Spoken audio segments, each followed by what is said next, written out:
अस्सलाम वालेकुम, कैसे हैं आप सब। अच्छा, हमारे पास अब नेक्स्ट टॉपिक आ जाता है fractures of scaphoid. It's an important topic. अच्छा, स्किफॉइड सबसे ज़्यादा जो होती है ना हमारे पास कार्पल बोन्स में फ्रैक्चर होती है। 75% जो होती है ना तमाम कार्पल फ्रैक्चर्स में से स्किफॉइड के फ्रैक्चर होते हैं।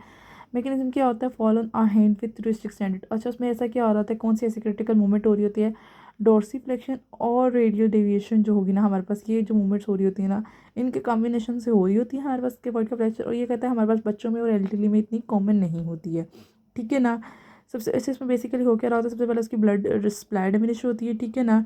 अब अच्छा, जो ब्लड सप्लाई होती है ना कहते हैं प्रॉक्सिमली ज़्यादा होती है एज़ कम्पेयर टू डिस्टली। सिर्फ प्रॉक्सिमल कितने होते हैं, 40% फ्रैक्चर्स जो होते हैं ना प्रॉक्सिमल होते हैं, 20% मिडल थर्ड और 1% जो होंगे ना डिस्टल थर्ड हो रहे थे, जिनमें एवियन हो रहा होता है, ठीक है ना। एवियन में भी हमारे पास स्किफॉइड बोन आ रही होती है, ठीक है। उसमें हमारे पास स्पेशल फीचर्स आ गए। अच्छा, इसमें स्पेशल फीचर्स में कहता है जो हमारे पास एनाटॉमिकल स्नफ बॉक्स होता है ना उसमें टेंडरनेस और फुलनेस की फीलिंग आ रही होती है पेशेंट को, ठीक है ना। अब एग्जामिनेशन में हमने इस तरह क्या करना होता है कि प्रेशर प्रोवाइड करना होता है स्किफॉइड ट्यूबरकल के ऊपर, ठीक है। और उसके अलावा हमने पैल्पेशन करनी होती है प्रॉक्सिमल पोल के ऊपर थंब के, ठीक है ना। अगर तो यहाँ पे हमें पॉजिटिव साइन मिल रहा है, सस्पिशन हमारे पास किसकी होगी, स्किफॉइड फ्रैक्चर की, फुलनेस और पेन वगैरह आ रही होगी टेंडर। उसके बाद हमारे पास इमेजिंग आ जाती है। इमेजिंग्स में हमने कहते हैं इसकी जो इमेजिंग होती है ना हमें 2 वीक्स लेटर करनी चाहिए। 2 वीक्स तक स्किफॉइड का जो फ्रैक्चर होता है ना वो आपको उस पर एक्सरे पे विजिबल नहीं नज़र आ रहा होता, ठीक है ना, क्लियर नहीं होते, ठीक है। और उसके अलावा हमारे पास में हम सीटी स्कैन करवा सकते हैं, मोर सेंसिटिव होता है, ठीक है ना। और अगर आपने सर्जरी भी प्लान करनी हो ना तो आपने देखने के लिए आपको सीटी स्कैन बहुत हेल्पफुल होता है, ठीक है ना। और उसके अलावा फ्रैक्चर यूनाइट हुआ है कि नहीं हुआ उसकी आपने प्रोग्नोसिस देखने के लिए भी एमआरआई जो होते हैं ना डेफिनेटिव वे होता है कि आप इसको एक्सक्लूड कर दो, कोई मतलब कोई सॉफ्ट टिश्यू लिगामेंट की इंजरी तो नहीं है। तो एमआरआई जो होता है ना ये हमारे पास डायग्नोसिस को एक्सक्लूड करने के लिए कि भाई आया कि स्किफॉइड फ्रैक्चर नहीं है, कोई और कॉज है। उसके बाद हमारे पास आ जाता है ट्रीटमेंट। ट्रीटमेंट में अच्छा हमारे पास क्या होता है, कहते हैं अगर सबसे पहले हमारे पास एक्सरे जो होता है ना हमारे पास नॉर्मल है, लेकिन हमारे क्लिनिकल फीचर्स से हमें पता लग रहा है कि फ्रैक्चर जो है ना वो स्किफॉइड का ही है। तो पेशेंट को ना हमने डिस्चार्ज नहीं करना है, उसका डायग्नोसिस हमने कंफर्म करना ही है। तो इसके लिए हमारे पास यूजुअल जो वे होता है ना वो ये होता है कि पेशेंट को हम 2 हफ्तों के लिए घर भेज देते हैं एक स्प्लिंट लगा के, ठीक है ना। ऐसे नहीं जाना, ठीक है ना, इमोबिलाइज कर देना है कॉस्ट में, ठीक है ना। और ये उसके कास्ट मिक्स उसको हमने कर देना है और उसे कहना है कि आप 2 हफ्तों बाद आएँ, ठीक है ना। या फिर हम इसमें एक अल्टरनेट भी ये होता है कि हम उसका सीटी या एमआरआई करवा के ना उसको पोजीशन को हम उसका सीटी या एमआरआई करवा लें और फिर हमें फ़ौरन पता लग जाएगा। अच्छा, जो कास्ट आपने लगाना है ना वो ऐसे ग्लास होल्डिंग पोजीशन में कास्ट लगा रहे होते हैं पेशेंट को, दिस इज़ द पोजीशन, ठीक है ना। जैसे कोई ग्लास होल्ड किया हुआ है, इस पोजीशन में आपने पेशेंट को कास्ट लगाना होता है। अच्छा जी, अब फ्रैक्चर हमारे पास कंफर्म हो गया, हमें पता लग गया कि से बेस के स्किफॉइड ही फ्रैक्चर्ड है, ठीक है ना। तो अब कहते हैं ट्रीटमेंट किस पे डिपेंड कर रहा होगा कि हमारे पास किस तरह का फ्रैक्चर है और किस कदर डिस्प्लेसमेंट हो चुकी हुई है इस फ्रैक्चर की। अच्छा, अगर हमारे पास फ्रैक्चर जो है ना स्किफॉइड ट्यूबरकल का है तो हमने इसको एज अ जैसे स्प्रेन नहीं हो जाता वैसे ही ट्रीट करना है। सिंपल कास्ट लगा देना है, ठीक है ना, या ओ सॉरी क्रेप बैंडेज लगा देनी है और मूवमेंट को आपने इंकरेज करना है, पेशेंट मूवमेंट कर सकता है। उसके बाद अगर हमारे पास अनडिस्प्लेस्ड फ्रैक्चर है वेस्ट का, वेस्ट ऑफ स्किफॉइड फ्रैक्चर हुई है और अनडिस्प्लेस्ड अभी डिस्प्लेस नहीं हुआ हुआ, ठीक है ना।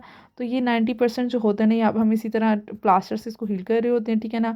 8 हफ्तों के बाद प्लास्टर को रिमूव करते हैं और उसकी जो क्लिनिकली और रेडियोलॉजिकली आप एक्सरे भी करवा कर देखते हो फ्रैक्चर जो होता है ना हील हो चुका होता है, ठीक है ना। और कहता है अगर आपको कोई डाउट हो तो हम सीटी स्कैन करवा के कंफर्म कर लेते होते हैं। लेकिन कहते हैं कि इतना ज़्यादा अरसा है 8 वीक्स, जो लोग इतना वेट नहीं कर सकते ना उनमें हम फ़ौरन सर्जरी कर देते हैं। जब हमारे पास हमें पता लगे इसके फोइड का फ्रैक्चर है हम उसमें कंप्रेशन स्क्रू के ज़रिए ना उसकी सर्जरी कर देते हैं, ठीक है ना।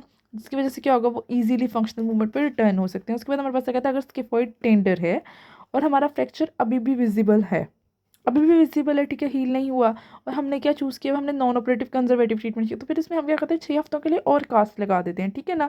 इसे हम कह रहे होते हैं डिलेड यूनियन, ठीक है ना।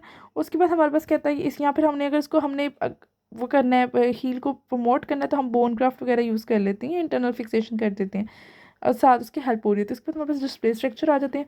डिस्प्ले स्ट्रक्चर को कहते हैं हम मैनिपुलेट करके ना, अगर हम उसे मैनिपुलेट हो सकते हैं हम उसे मैनिपुलेट करके प्लास्टर में ट्रीट कर लेते होते हैं, प्लास्टर लगा देते हैं, ठीक है ना।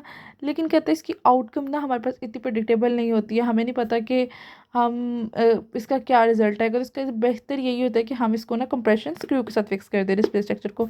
उसके बाद नेक्स्ट आ जाता है हमारे पास प्रॉक्सिमल पोल का फ्रैक्चर। अच्छा, कहते हैं इसकी हीलिंग टेंडेंसी बहुत पुअर है, ठीक है ना।